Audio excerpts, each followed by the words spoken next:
My family excluded me from Thanksgiving and my uncle ordered me to leave, but I made one choice that turned the whole story around and forced them to finally face their cruelty. I'm Ryan, 27 years old, and for most of my life I kind of felt like the background character in my own family. Not hated, just tolerated. My sister Jenna was the golden child, my mom's mini-me, with perfect grades, a perfect fiancé, the whole deal. Meanwhile, I was the quiet one, the artist, the one who, according to my Uncle Steve, never really grew up. He said that a lot. Uncle Steve is one of those guys who acts like a sitcom dad but without the charm. Loud, opinionated, loves grilling and controlling the people around him. Every year he hosts Thanksgiving, and every year I drag myself there because, well, tradition, right? This year felt different. I hadn't heard anything about the dinner, no invite, no family group text, not even a vague guilt-tripping reminder from my mom. At first I figured maybe they assumed I'd just show up like I always do. But then I saw photos on Jenna's Instagram, the long table already set, the turkey carved, everyone dressed up, laughing. It was clearly planned. I stared at that picture for a long time, wondering if it was a mistake. Maybe the invite got lost. Maybe they'd just forgotten to hit send. I gave myself every excuse to believe it wasn't what it looked like. But part of me knew. Still, I got in my car and drove to Uncle Steve's place. It was only 20 minutes away, and I told myself if I was wrong, if somehow it was all just a misunderstanding, I'd laugh it off and sit down like nothing happened. But the second I pulled into the driveway, the cold air outside felt warmer than what was waiting for me. Uncle Steve met me at the edge of the driveway. He didn't even wait for me to get out of the car. He just walked up, arms crossed over his beer belly, that smug little grin he always wore when he thought he had the upper hand. "You weren't invited, Ryan," he said, casual, like we were discussing the weather. "Go home." I didn't say anything at first. I just looked past him toward the house. Through the wide window, I could see everyone. My mom at the head of the table, laughing. Jenna next to her, scrolling through her phone. Even my best friend Kyle, someone I grew up with and who usually spent the holidays, bouncing between my place and his dad's, was there raising a glass like he belonged. None of them looked toward the window. None of them noticed I was standing there, just yards away from a celebration I was clearly cut out of. I nodded once, didn't argue, didn't beg for an explanation. I just turned, got back in my car, and drove a little ways down the road to the nearest gas station parking lot. I parked, leaned my forehead against the steering wheel, and let the silence swallow me. Then I made one call. Not a dramatic one, not some secret agent or lawyer or anything like that, just a friend. One of those real ones. The kind of friend who knows how messy your family is and never tries to talk you out of being hurt by it. We'd worked on a few side gigs together, mostly graphic design and back-end stuff. But more importantly, she was the manager for a pretty popular social media page. One that just happened to be running a feature that week, Holiday Nightmares. "Tell us your story." I told her mine, every word. Not angrily, not for revenge, just truth. I told her about the lack of invite, about Uncle Steve meeting me at the driveway, about seeing my mom and sister and even Kyle laughing inside. I didn't name names, just told the story plainly. She was quiet the whole time. Then she said, "I think this fits the theme perfectly. You cool with me posting it anonymously?" I didn't even hesitate. "Yeah," I said. "Go ahead." 20 minutes later, my phone started buzzing. First it was Kyle, then Jenna, then my mom. Missed calls, texts piling in like a broken dam. The post had gone viral faster than I expected. It hit a nerve. People resonated with it. Thousands of strangers weighed in with shock and sympathy, and stories of their own families turning cold. I hadn't even opened Instagram or Facebook yet, but I could already guess what was happening. Then finally, a call from Uncle Steve. I didn't answer. Instead, I just sat in my car and watched the notifications flood in, one after the other. There was something surreal about it, this invisible shift in power. This moment where I wasn't the background character anymore. For the first time, I wasn't quietly taking the hit. I wasn't being the bigger person. I wasn't trying to understand people who clearly didn't care whether I was there or not. I was just done. The calls kept coming. My phone rang again. Mom. I let it go to voicemail, then Jenna, then Kyle again. I turned it on silent and sat there just breathing. And that's when I saw a message come in. A DM request from someone I didn't know but with a familiar last name. It was a cousin I hadn't talked to in years, one who moved away after a falling out with Uncle Steve over money. The message was short, "Good for you." Been waiting for someone to finally say it. And that was when I realized this went deeper than just me being left out of one dinner. It was never just about the invite. It was about the years of silence, the years of swallowing my feelings so I wouldn't be difficult. It was about all the family moments I'd smiled through while feeling invisible. And now, suddenly, people were paying attention. Not just strangers online, but the very people who thought I'd never stand up for myself. But it wasn't even about standing up anymore. It was about walking away. And they weren't ready for that. They weren't ready for what came next. By the time I got back to my apartment, it was dark out. The leftovers I'd prepped for myself earlier that morning, just in case, were still sitting in the fridge: turkey sandwich, cranberry sauce, store-bought pie. I heated them up, sat on the couch, and ate in silence, letting my phone buzz across the counter like a distant alarm I didn't need to answer. I checked the post once, just once, on my friend's page. The comments were rolling in faster than I could read. People were sharing their own horror stories. This happened to me last year. Still haven't spoken to my family. I cried reading this. Thank you for saying it. Families like that don't deserve your silence. Good for you. It wasn't validation I was after, but I won't lie and say it didn't feel like a warm blanket. For the first time, I wasn't alone in this. Then came the group text. At 8:52 p.m., the old family group chat, which had been dead quiet for weeks, lit up. Mom, Ryan, call me, please. Jenna, what did you do? Kyle, dude, this is getting out of hand. Uncle Steve, take that post down now. You want to air dirty laundry? Fine, but you're dragging the whole family through the mud. I didn't respond. Not right away. I needed time. I needed to let the weight of all of it settle because, for once, they were the ones squirming, and I wasn't about to rush to clean up the mess they made. Around 9:30 p.m., my mom called again. No voicemail this time, just silence when I didn't answer. Then, at 9:43 p.m., she sent a text that caught me off guard. We didn't mean to hurt you. Steve said you were traveling. I thought you didn't want to come this year. That stopped me. Traveling? No one had asked. No one had checked. I'd been living 10 miles away this entire year. I hadn't even posted anything about going out of town. It was a lie, a cover-up, probably something Steve said to excuse my absence when someone asked. I didn't know what hurt more, being excluded or realizing they'd built a story around why I wasn't there without even asking if I wanted to be. Then Kyle texted, "Man, I didn't know. I swear I thought you were working or something. Your mom said you'd canceled." I shouldn't have believed her. I'm sorry. It was weak, but it felt semi-honest. Kyle and I had been friends since 6th grade. We'd been through a lot: video game marathons, high school breakups, even a college road trip disaster that ended with both of us sleeping in a Walmart parking lot. But lately he'd been drifting. More dinners with Jenna, more laughs with Uncle Steve.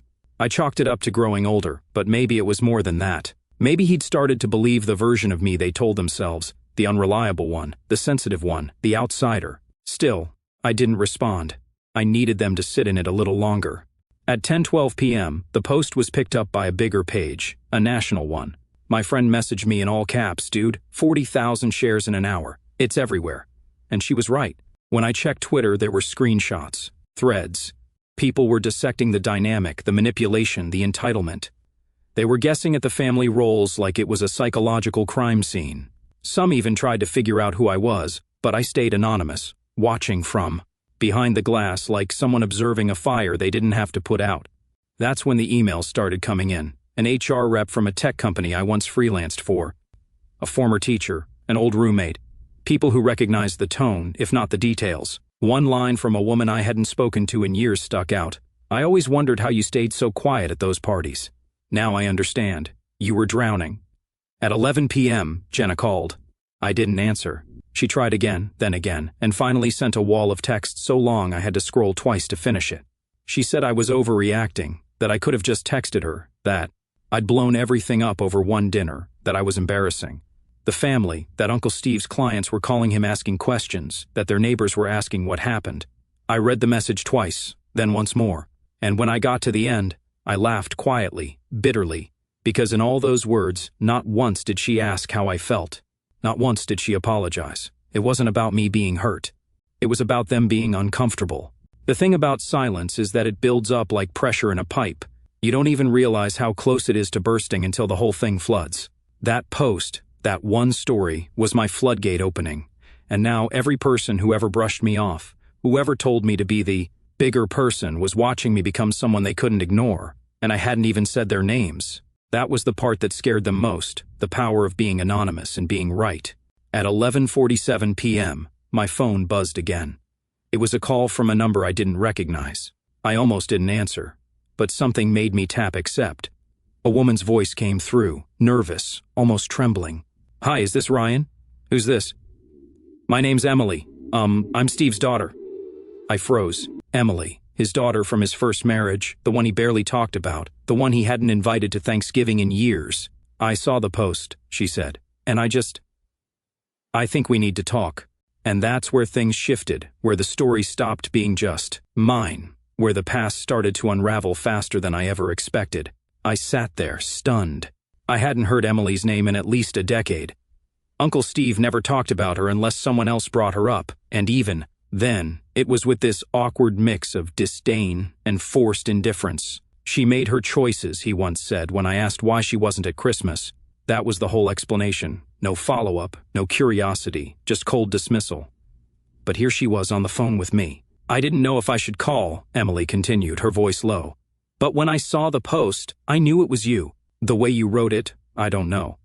I just knew. I didn't know what to say."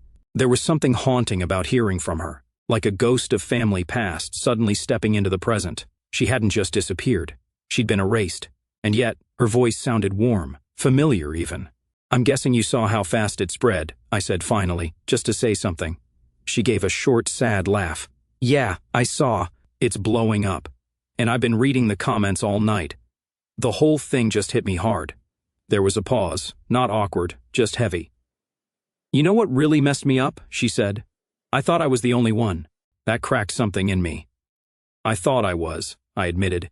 And just like that, the wall I'd built up all day, anger, detachment, all of it, started to shift because for so long I thought maybe it was me, that maybe I was too sensitive, too distant, too unwilling to let things go, that maybe I really didn't belong. But now, here was someone else, cut from the same family tree, telling me she'd felt the same way.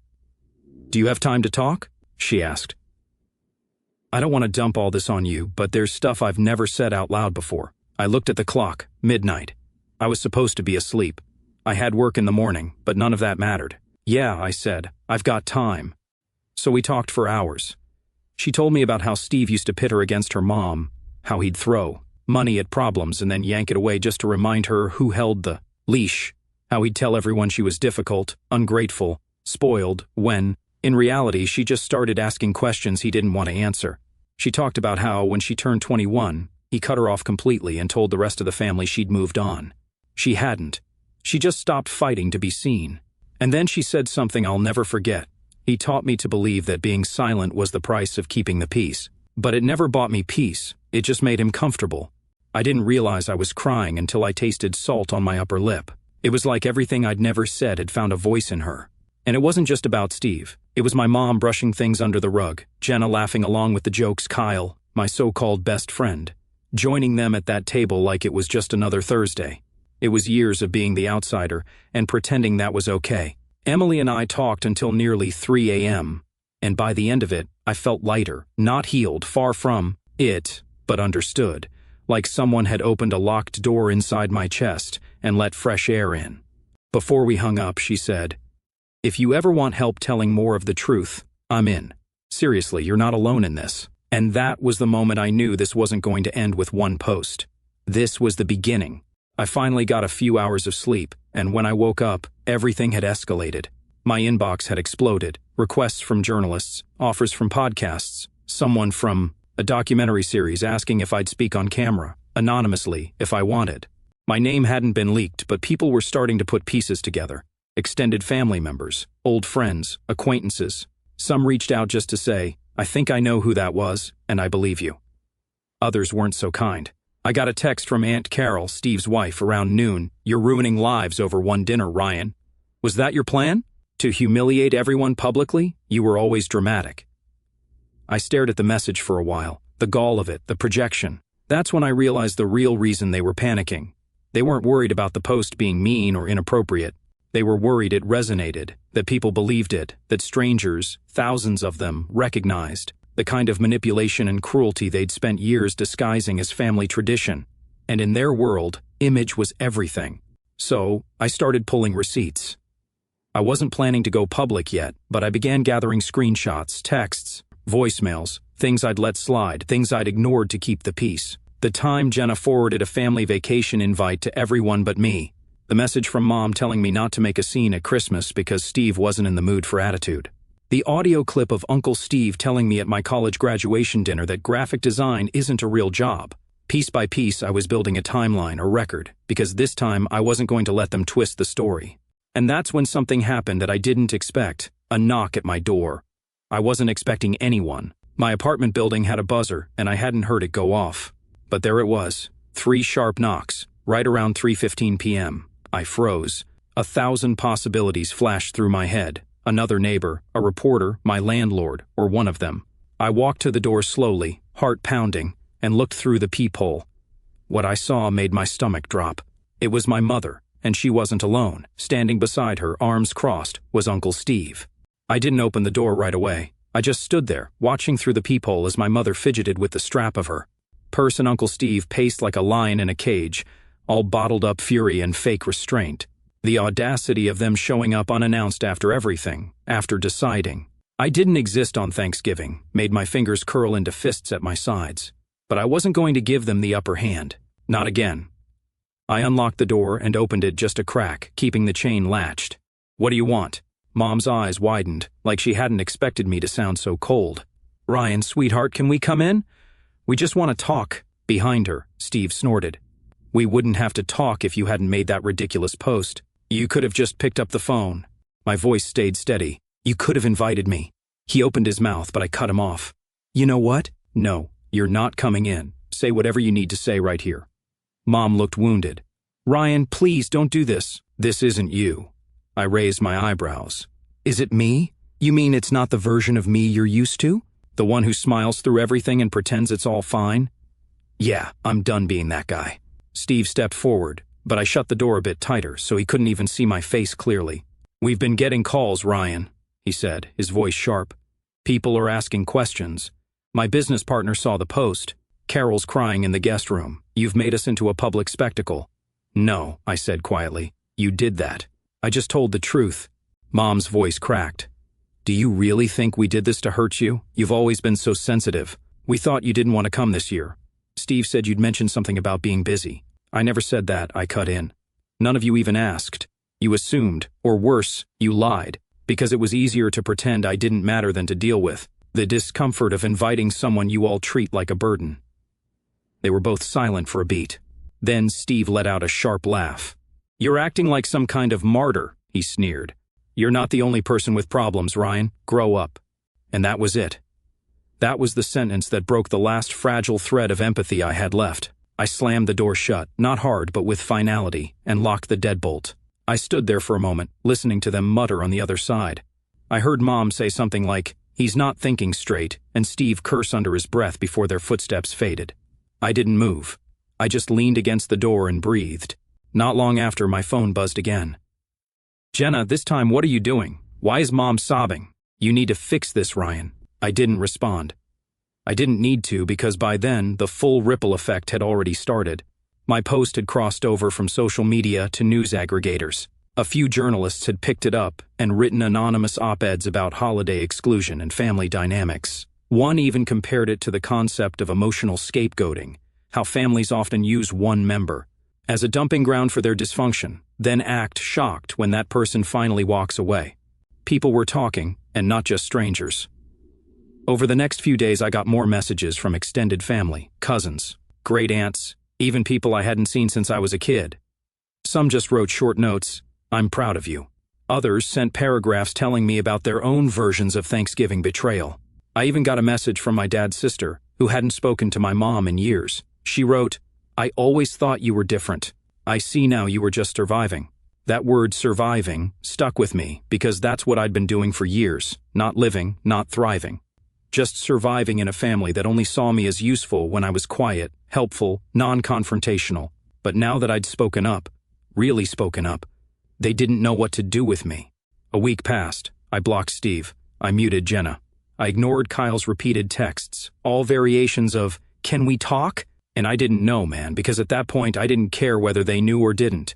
It was too little, too late. But I didn't isolate myself. Emily and I stayed in touch. We met up for coffee a few days later, and it was surreal how quickly we clicked. We talked for 3 hours straight, She told me more about the family I'd never seen, about the subtle ways people like Steve twist the narrative, how they pit people against each other so no one compares notes. She even showed me old emails from Steve to her mom, full of threats and ultimatums. One line stood out to me more than any other. Ryan's heading down the same path.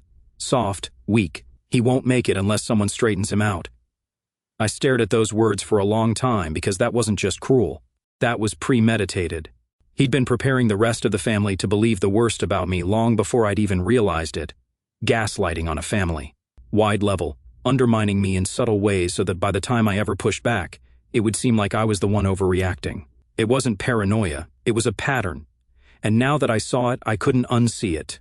2 weeks after Thanksgiving, I received a letter in the mail. Handwritten, no return address, just my name on the envelope. It was from Mom. I opened it slowly, expecting some manipulative guilt trip. But what I found was different. It was short, barely 2 paragraphs, but the tone was quieter. Not apologetic exactly, but reflective. She wrote, "I read everything. I read the comments. I read what people said about mothers like me. At first, I was furious. But then I remembered your face when you were a boy, how you used to shrink. When people raised their voices, how you learned to disappear into corners. I didn't protect you. I let others define you. And I stood by while it happened. I didn't think I was doing harm. But silence is a kind of harm too. I don't expect you to forgive me. But I want you to know I see it now. I'm sorry." I stared at that letter for a long time. It wasn't enough, not yet, not by itself. But it was something. And for the first time in years, it felt like someone in my family had actually seen me. Christmas came and went. I didn't go home. I spent it with Emily and a few friends who'd also chosen to step away from their families that year. We ate takeout, played board games, and watched cheesy movies on Netflix. No drama, no guilt, just laughter and real connection. The kind I used to think only happened in movies. It wasn't flashy, or it wasn't vindictive. It was just peaceful. And for the first time in my life, I felt like I didn't need to prove anything to anyone. I didn't need their approval. I had truth on my side and people who finally believed me. So when New Year's rolled around, I wrote something of my own, a follow-up post. No names, no accusations, just a reflection. I wrote about boundaries, about how families can love you and still hurt you, about how walking away doesn't mean you're giving up, it means you're choosing yourself. The post didn't go viral like the first one, but that wasn't the point. It reached the people it needed to reach. It reached me, and I think, in a small way, it reached my mother too. Uncle Steve never contacted me again. Jenna eventually sent a real apology, a short one, but sincere. We're not close, but we're cordial now. Kyle and I talked once, and I told him I wished him well, but I didn't want to rebuild something I couldn't trust. And that was okay because I had new traditions now. On Thanksgiving the next year, I hosted dinner, small, quiet, full of laughter. Emily came, a few friends came. Nobody raised their voice. Nobody made jokes at someone else's expense. And when someone spilled cranberry sauce on the couch, we laughed and kept eating. No one was left outside the door. No one was told to go home. And as I looked around the room, I realized that's what family is supposed to feel like.